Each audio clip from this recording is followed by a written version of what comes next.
निर्माण झालेला आहे घटनाबाह्य पद्धतीने, त्यांच्यावरती आम्ही हल्ला करणारच. नेपाळ हा एक पॅटर्न झाला आहे लढण्याचा, क्रांतिकारकांचा, क्रांतीचा. नेपाळला झालं, परवा फ्रान्समध्ये लोक रस्त्यावरती उतरले. लोकांनी का रस्त्यावरती उतरू नये का? काय ठीक आहे, नाशिकला आम्ही आता मोर्चाला जाऊ सगळे. आणि यावेळेला आमच्याबरोबर महाराष्ट्र नवनिर्माण सेनासुद्धा आहे. नाशिकमधला एक महत्त्वाचा राजकीय पक्ष आहे, त्यांनीसुद्धा नाशिकची सत्ता सांभाळलेली आहे, त्यांनाही इकडले प्रश्न माहिती आहेत. आणि दोन पक्षांनी एकत्र येऊन हा मोर्चा मोठ्या प्रमाणात यशस्वी करण्यासाठी प्रयत्न केलेले आहेत. मला असं वाटतं मनसेचे नेतेसुद्धा मुंबईतून इथे सगळे आलेले आहेत. बाळा नांदगावकर आहेत मला वाटतं, आणि अभ्यंकर आहेत, संदीप देशपांडे आहेत. एकत्र मोर्चा निघेल.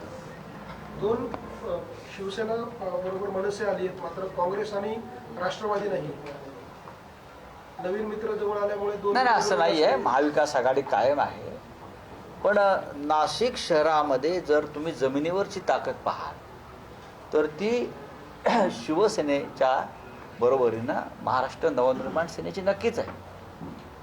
इकडे त्यांचे आमदार होते, इकडे महानगरपालिकेत त्यांचे महापौर होते, नगरसेवक होते.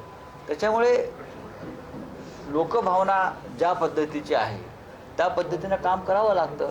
आणि हा काय तसं म्हटलं तर राजकीय मोर्चा म्हणत नाही मी याला. आम्ही पुढाकार घेतला. नागरी प्रश्नावरती काँग्रेस राष्ट्रवादीसुद्धा या मोर्चात सहभागी होऊ शकते. पण झाले नाहीत ना. कुठल्या एखाद्या मोर्चामध्ये येतील. आपण म्हटलं की शिवसेना जशी ताकदीची आहे तशीच मनसे आहे. इतर दोन पक्ष आहेत ताकदीचे नाही म्हणून त्यांना बरोबर. मी असं म्हणत नाही की हे इथे आहे तरुणांचे पक्ष आहे, केडर बेस पक्ष आहे. त्यांनी पुढाकार घेतला स्वतःहून हे मोर्चे काढण्यासाठी. हां, मी मागच्या वेळेला जेव्हा इथे आलो तेव्हा आमच्या लोकांनी सांगितलं, DG सूर्यवंशी असतील, दत्ता गायकवाड असतील, वसंतराव गीते असतील, की ह्या विषयावरती मोर्चा निघणं मोठं आवश्यक आहे आणि त्यासाठी आम्हाला तयारीला वेळ द्या. मग ते म्हटले आपण मनसेलाही बरोबर घेतलं पाहिजे. म्हणजे ठीक आहे. तर आपण आता नेपाळचा उल्लेख केला. 2 दिवसापूर्वी मुख्यमंत्री नाशिकमध्ये होते. त्यांनी ह्या विषयावर बोलताना म्हटले की अशा पद्धतीचे वक्तव्य नेपाळसारखी परिस्थिती भारतात होईल, महाराष्ट्रात होईल, म्हणजे तुम्ही कुठेतरी माओवादीच्या दिशेने तुमची विचारसरणी. नेपाळमध्ये कुठे माओवाद आहे? नेपाळ हिंदू राष्ट्र आहे. RSS काम करतायत तिथे. ते देवेंद्रजींना माहीत नाही वाटतं. विचारसरणी बाबत बोलले. बघा, भ्रष्टाचाराविरुद्ध लढणाऱ्यांना कोणतीही विचारसरणी नसते. ते त्यांचा देश वाचवण्यासाठी लढत असतात. माओवादाविषयी इतका तिटकार असेल तर मग चीनला प्रधानमंत्र्यांनी जाऊ नये. हां, माओच्या चीनमध्ये जाऊन झिपिंगशी हातमिळवणी करताय आणि त्यांच्याबरोबर व्यापार करताय. आम्हाला तुम्ही माओवाद शिकवू नका. सत्तेचा उगम हा बंदुकीच्या नळीतून होतो हे सांगणारा माओ मला माहिती आहे. हा कदाचित देवेंद्रजींना माहीत नसेल. माझ्या इतका त्यांचा अभ्यासक कोणी नाही आहे या विचारसरणीचा. तर या विषयावर माझी त्यांनी डिबेट करू नये. पण राऊतसाहेब, आतापर्यंत असं दिसत होतं की पहिल्यांदा 5 जुलैला राज ठाकरे उद्धव ठाकरे मराठी अस्मितेसाठी एकत्र आले.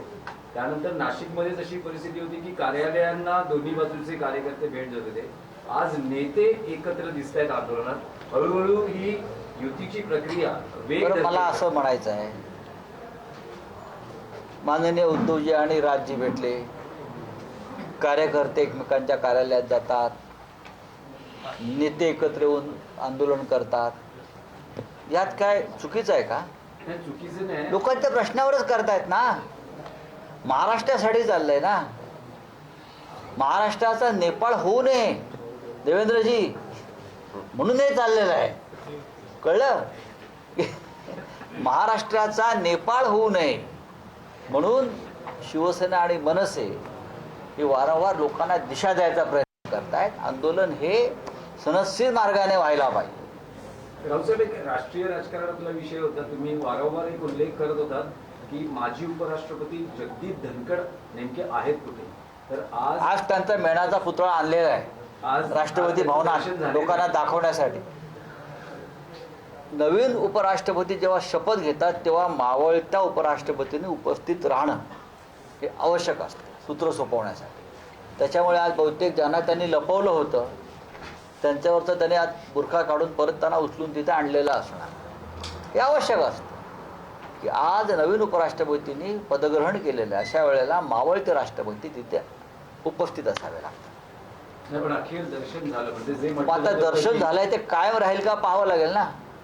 दर्शन झालंय पण अजून त्यांनी तोंड उघडलेलं नाही. त्यांच्या बोलण्यावर बंदी आहे, वावरण्यावर बंदी आहे.